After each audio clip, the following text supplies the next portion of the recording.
Tonight, a CBS 4 News security alert, and U.S. service members in war zones run the risk of being discovered by the enemy every time they go for a run while exercising with trackers, including Fitbits. The Pentagon is now doing a broad review of the devices. Service members working out in this digital age have unwittingly produced a map of their locations and activities worldwide. A security breach the Pentagon did not find out about until a 20-year-old Australian student discovered it. Nathan Russer came across a map put out by Strava, a social media network for athletes, which showed 2 years' worth of satellite tracking data uploaded from Fitbits and other digital fitness devices.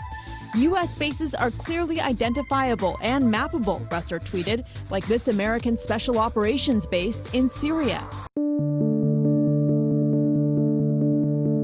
Here you have very challenging problems where a lot of people would say that's too difficult or that's too hard, but at the Skunk Works, the response is, I don't know the answer, but we'll figure it out. The Skunk Works is a risk-tolerant place, and being risk-tolerant, we're encouraged to find unique solutions. There's a tolerance for failure. If you have an opportunity to fail, you have an opportunity to learn. Being able to create an environment like that, you're able to go a leap ahead or a couple leaps ahead in technology because you're encouraged to look beyond the next canyon. And then under White Hat controlled the Wikiup complex, and that one was just found in the process of cleaning up some other things, and they took it out when they found it. Then there's the Yucca Mountains. You can actually see this as you drive on I-40. If you're driving towards California, it's on your right, and it's easily, you'll see four massive large power cables penetrating into the side of the mountain for that Yucca Mountain. There's a picture of the facility where you go in right there. There's wealth enough for two civilizations. There's wealth enough for three civilizations, but you have to have transparency. And I think the leadership rightly feels, well, there may be enough money for three civilizations, but it may not be us who's in charge when it's all said and done. From the area hospitals about the type of patients you're going to be getting.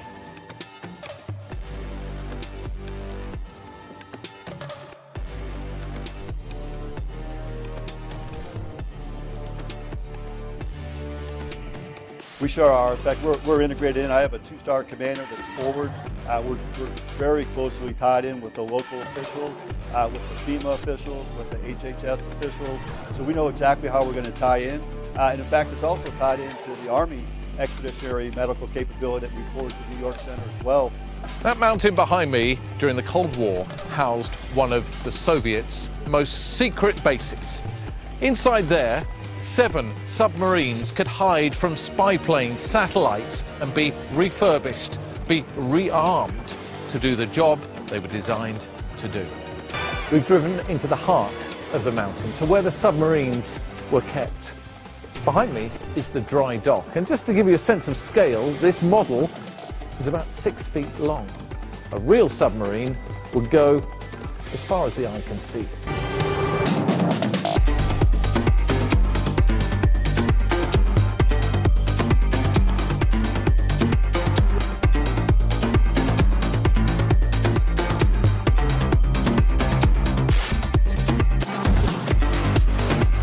Welcome to part 2 of the Continuity of Government documentary series. In part 1, we discussed known and declassified information of the government's plans to save themselves. And in part 2, we are going to look at the logistics for the future of continuity of government, as well as current theories and technologies that are being used today for continuity of government. I'd like to start with money, budget, and financing. We have to look at this continuity of government as a breakaway civilization. We've heard that term before.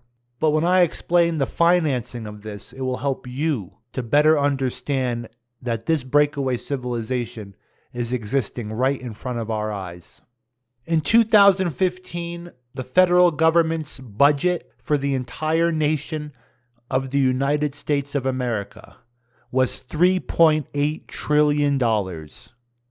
And you can see with the graph on the screen where all that money went to. Now you see what it costs to finance a nation, to keep the roads going, the buses moving, industries producing. Now, just from what we know, from what they tell us, the breadcrumbs they leave us, there is $21 trillion missing dollars from the budgets from the last 20 years. And I could tell you that that number is quadrupled in reality. This is enough money to fund an entire United States nation over and over again. In 1 year alone, the Pentagon lost trillions of dollars.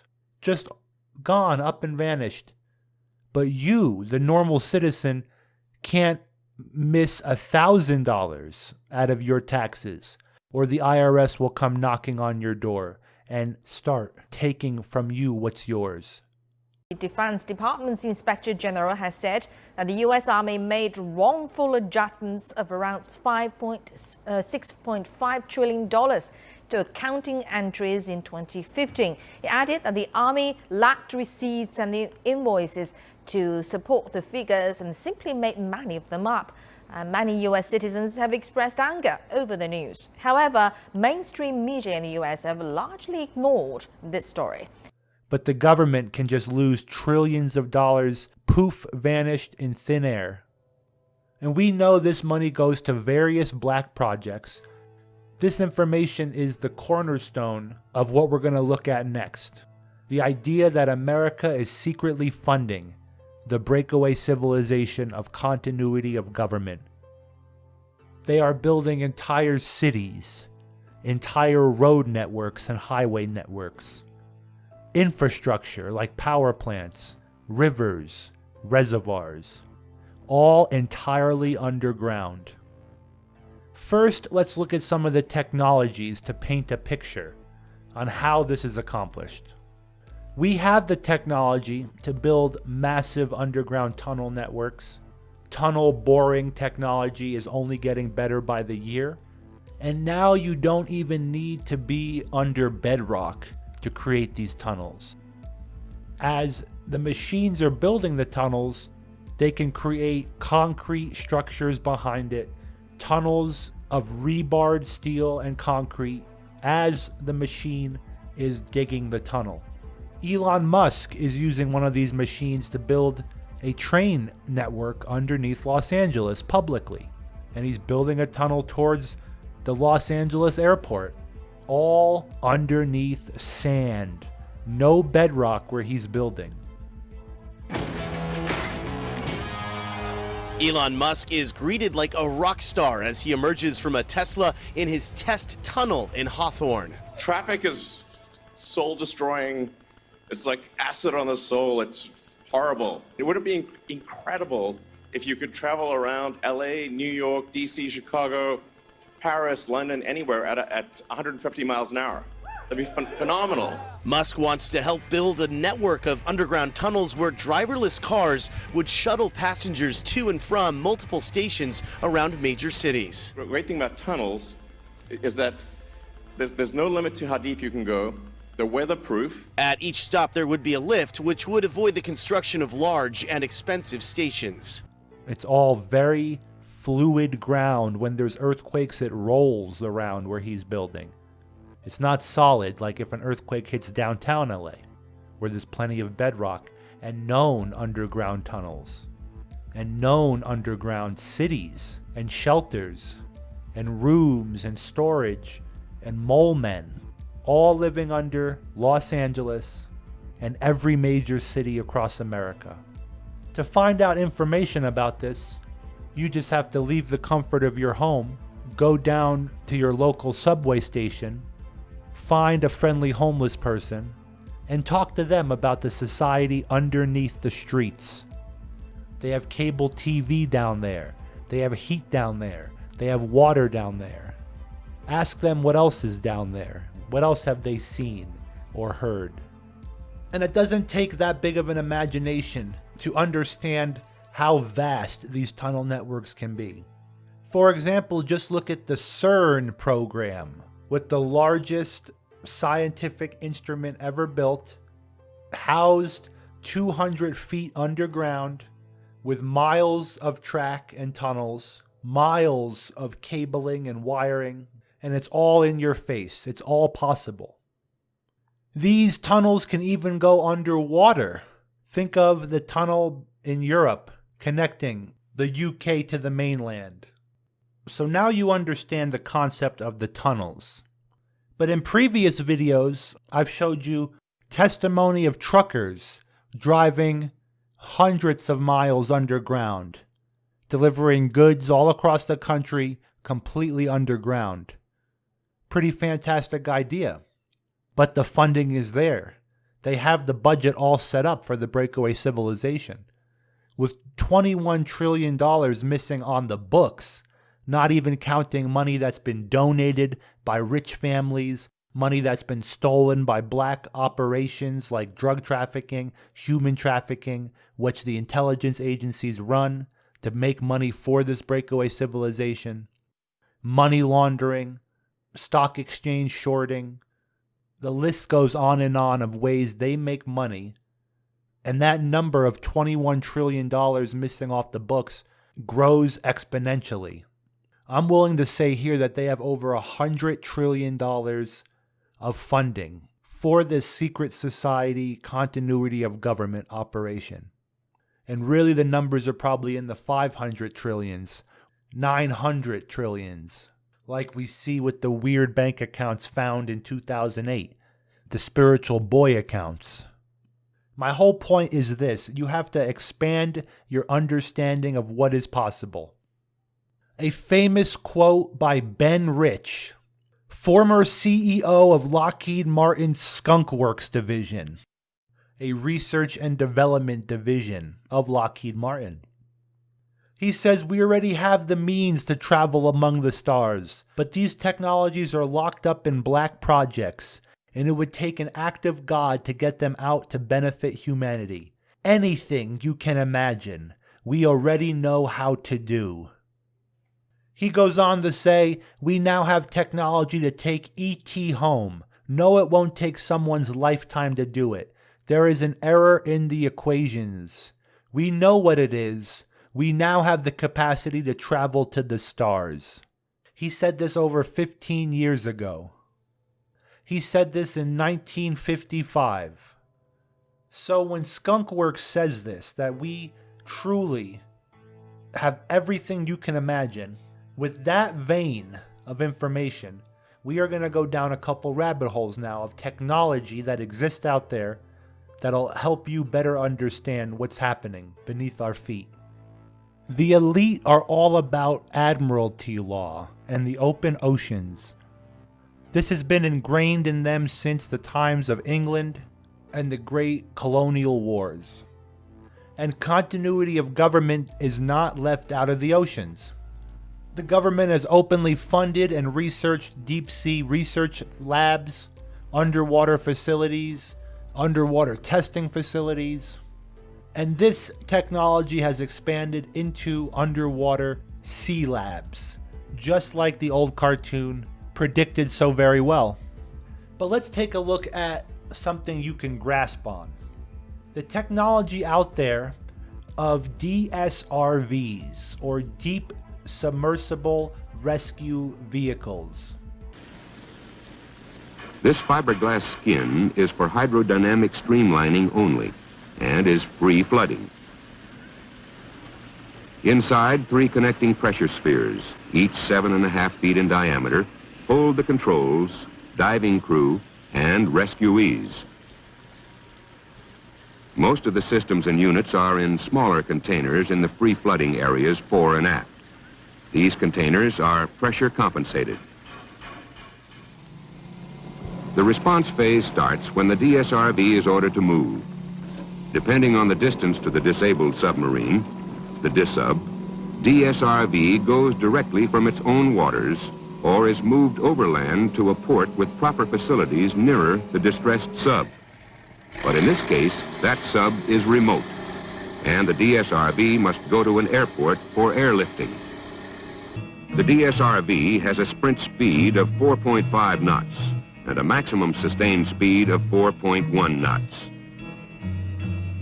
In mating to the mother submarine, the various ballast systems are adjusted for a neutral attitude. The DSRV eases onto the pylons at near zero velocity. Then it notifies the mother sub when the pylons and mating skirt have positive contact. The mother sub crew verifies that the DSRV is in position and actuates the pylon latches. For the first rescue trip, life support supplies must be replaced, batteries recharged, etc. Crew substitutions can also be made. And these are the vehicles that are sent to rescue submarine crews when the submarine crashes, when the power goes out. And these submarines are advanced technology conduits. They have the ability to latch on to other subs underwater, to pressurize and depressurize, to lock on to the airlocks, to transfer crews. That's a big important thing there. Used for underwater transfer of crews from one submarine to the other. Hiding, you could hide people this way, you could transport stuff this way. But the need to not have to surface the submarine to exchange goods, services, and information. These DSRVs are the focal point of the elite's underwater capabilities. They are highly classified. The ones that we know of, they look very old. We see new ones coming out from India that show you some of the technology nowadays, but it's nothing compared to what the US military has. Couple the ability to transport people from submarine to submarine, from base to base, underwater completely, with the technology of underground submarine bases. We know from old Soviet footage what some of these look like. I can only imagine what the Americans one look like.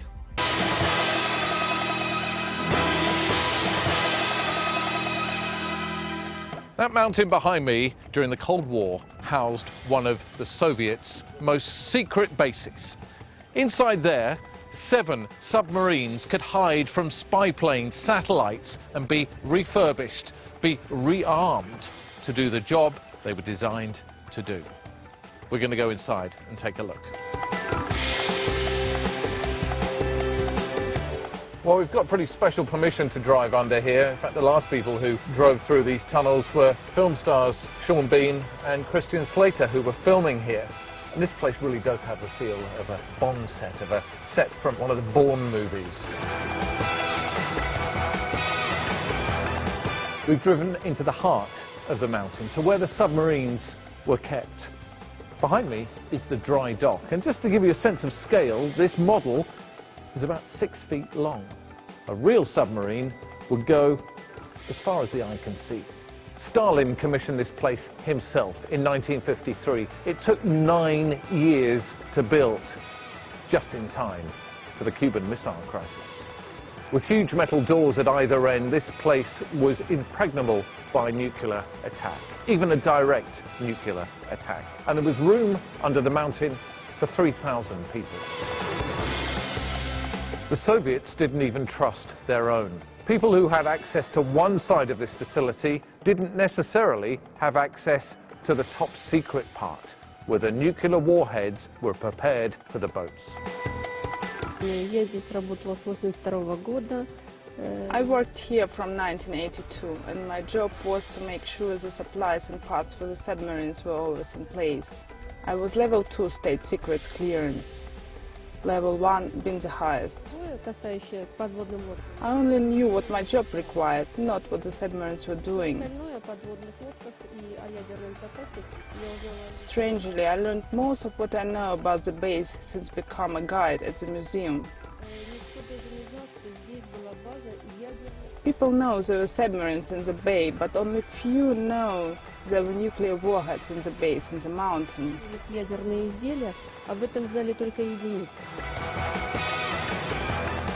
Just a few hundred yards from where the submarines are moored is where they kept the nuclear warheads. Only level 1, the top clearance, would allow you in here. 60% humidity was crucial for the safety of the warheads. And you know how they measured that? With one single human hair. If it bent, the humidity had gone too high. 3 weeks it would take to replenish and rearm one of the submarines that lived in here. But there was one last trick in the design of this amazing place. Before the submarines went back out to sea, before they were open to potential view from satellites and spy planes, they could go completely underwater. They would skulk out. But you have to understand, the information they give us is just the tip of the iceberg. Scientists are now saying the largest ocean in the world has just been discovered, and it's underground. Think about that. An underground ocean. Interesting. Imagine some guy saunters up to you and says, "Hey guy, did you know that there's an underground ocean here on Earth 3 times as big as all the other oceans combined?" You'd probably say something like, "Get away from me, crazy guy. I'm trying to enjoy my Arby's in peace." Well, guess what? That guy's not crazy. He's a legit geophysicist slinging knowledge. You've got horsey sauce on your face. That's right. A group of scientists believe they've discovered a massive reservoir of water 440 miles deep down below the surface of the Earth that might just provide a little more insight as to where all of Earth's splishy originated. That might explain why there's Navy bases hundreds of miles inland, like China Lake up in California. Quite possibly there's an underwater facility, an underwater passageway all the way from the Pacific Ocean, going all the way inland underneath the ground. These rumors go so far that it is rumored that underneath Cheyenne Mountain in NORAD that they have a submarine pen and a submarine base, which would indicate that there is some sort of waterway and means for submarines to get there. And in some of the footage you've seen and the technology you know of now, combine all that, they can make underwater passageways, utilizing the water from the inner ocean that they just discovered, and they could make underwater submarine passageways underneath America, underneath Europe. I mean, the bases are already there. You just think that it's just a little cove dug out, that they're not utilizing continuity of government techniques, building huge underground caverns, huge underground multi-layered cities and bases and submarine pens. All the technology is there. Some of the more fantastic rumors I've heard, for example, DIA in Denver, the airport that everyone knows about. It's rumored that underneath the entire city of Denver that connects to the airport is 8 cities stacked on top of each other. Literally stacked cities. And you can see with the budgets, with the technology, and what their dream is of living in Hollow Earth, that this is possible. Let's talk about some of the scenarios of what they're doing today. Continuity of government has set up a vast infrastructure that could house a lot more people than they used to be able to. At the very top, they're still trying to secure the top command, top military brass, and the president in the event of nuclear war. But it has evolved now to an entire shadow network, shadow government, mirror government, where the surface government rules publicly on the TV to the masses, and the underground government is the government that is moving and shaking behind the scenes. They are prepping for an end-time event. They believe in the biblical apocalypse more than the average person out there, more than even some Christians. And the enemy, with their off-world technology that they get and gather from doing psychedelics, from selling their souls and doing their ritualistic spirit cooking and rituals, they are getting information from an off-world entity, an outer dimensional, extra-dimensional entity that we know as Satan. So that right there is a scenario, okay? You can label that whatever scenario you want, but I believe a lot of that is real. Another aspect could be total control. on the world grid. This doesn't make sense to me because we all know the world is a chessboard for them. For all the global corporations, the Illuminati, the Bilderberg. But let's humor this. That America is just trying to preserve its military might by building vast underground networks, vast tunnel systems in cities. It's a possibility. With over $21 trillion of missing money, you could build a lot down there. You can have maglev trains connecting Washington, D.C. to Denver, to Los Angeles. Hundreds of thousands of people every year go missing. That's where the theory comes that they might be down there, captured, held against their will, or just living in a breakaway civilization. Maybe they were chosen for some specific trait genetically, physically, spiritually, psychically. Maybe they were captured and put down there. Some weird experiment, weird project that you've heard of before, like the government separating 3 triplets at birth. They never knew they even had brothers, and they were all given to 3 different families. This is a very popular documentary you could watch. The government does these experiments. Maybe continuity of government is a mass experiment. Maybe the current events of today that we're dealing with. Right now it's the corona. Maybe that is a mass experiment of mind control and manipulation and what the government can get away with. Who knows? The final point I'd like to discuss is the possibilities. Like Skunkworks says, anything you can imagine is possible. So I actually want to give a little respect to the QAnon community for talking about the underground bases being liberated and faction war going on, because the possibility is completely there when you think about it objectively and with the information discussed in the previous documentary and this one. The military and government is so compartmentalized that there could be faction war within its own system. There could be bases that are operated by rogue generals. We've seen that in the Soviet Union during the Cold War.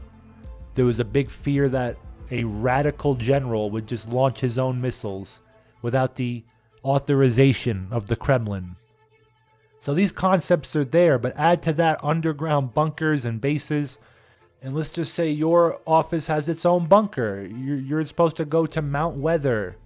Okay, but maybe Mount Weather wants to have more continuity of government than the others. Maybe they're doing their own plans and procedures, stockpiling their own food and medicine outside of the government's knowledge. Who knows? But there could be rogue bases out there. And the possibility of an underground war is possible. These weird earthquakes that you do see, if you look into this vein of information, they're not normal earthquakes. Even big earthquake YouTubers talk about them. The aftershocks are not normal, and the way they suddenly come on like an explosion. Could be an underground base being taken out. Could be more tunnels being built. It could be underground construction, a new cavern being built. But the idea is there and we can't dismiss it. We have to understand they're using black project money and taxpayer money that goes missing and funding these operations. While you, the people, have to be on the surface with no technology, no maglev trains, living paycheck to paycheck.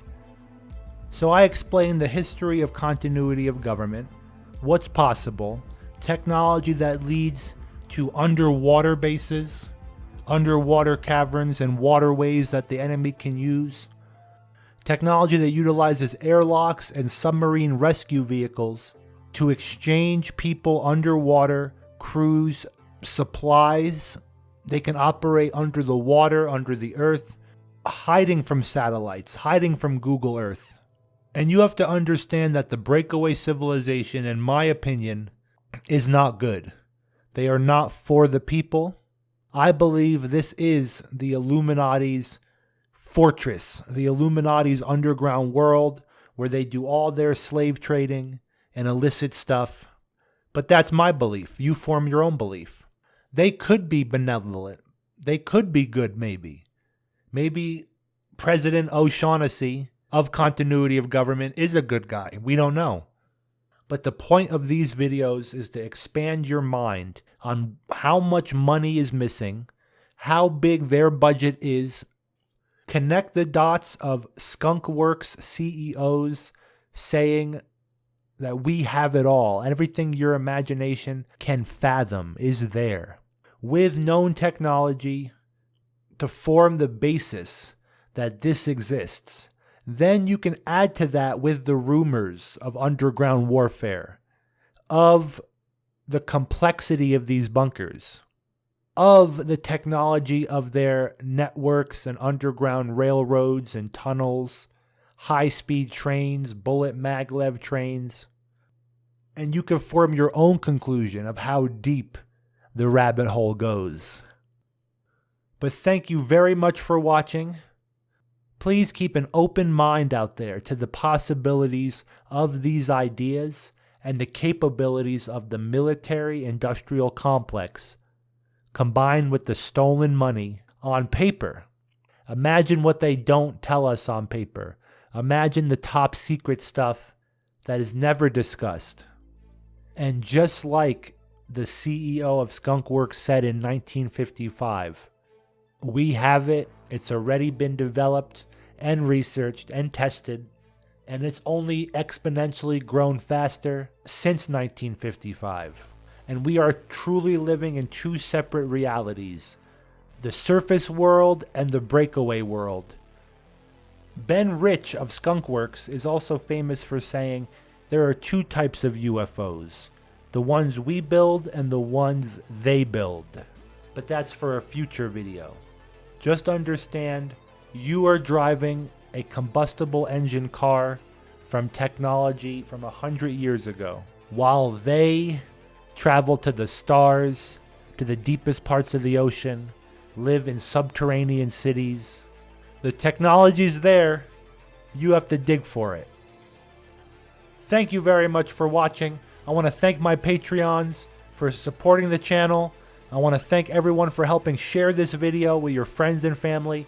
Get the video out there. We are heavily censored and shadow banned here and suppressed. And it's up to you to get the message out there. Thank you very much for watching.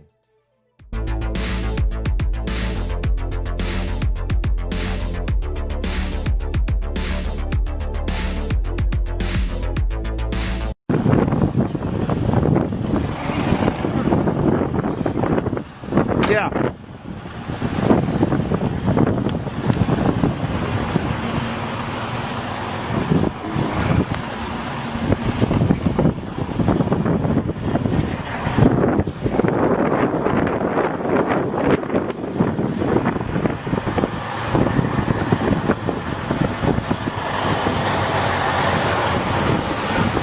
Goes all the way to Washington, D.C., huh? Goes all the way to Washington, D.C. Yeah, you Homeland Security? Yeah. How far have you taken this down to, how far have you actually ran a load?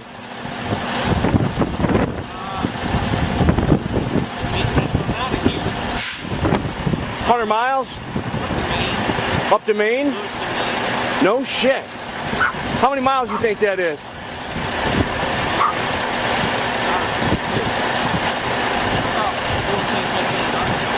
Man, that's unbelievable. Not to mention, I heard there's one that goes all the way to Colorado, right? Unbelievable. What do you think you're hauling? Any idea? Crap. Yeah, okay. Yeah. Crap makes all kinds of stuff. Yeah. You don't really know. Yeah. I know there's been a lot of military stuff being hauled around lately, that's for sure, huh?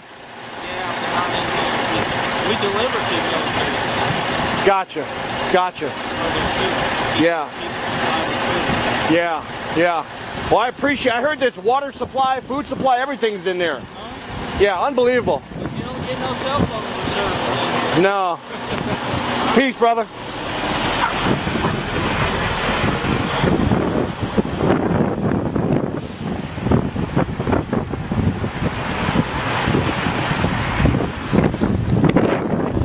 I mean, basically, you got an underground roadway system here that runs all the way to Maine, to Washington, D.C., to Colorado, It's fully stocked. It runs completely underground. And you can see they've been hauling tons of military equipment. You know, they're stocking all these bases. Now the other thing is the railroad system here is also very strategic. They're bringing in boxcar loads and they're dump shipping here, and they can really deliver to all these locations, which these locations go all the way to Area 51.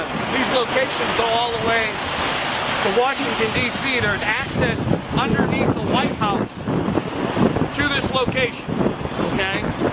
So this is a strategic location, which is really the new command center for the Illuminati and the United States government. Well, forget the United States government. This is a headquarters for the Illuminati. This is where they'll ship most of their supplies. When they go underground, they can stay underground for quite some time. And this is stocked with food, water, everything they need. It's an underground city. So this is the north entrance, and we're going to go see if we can do some more digging.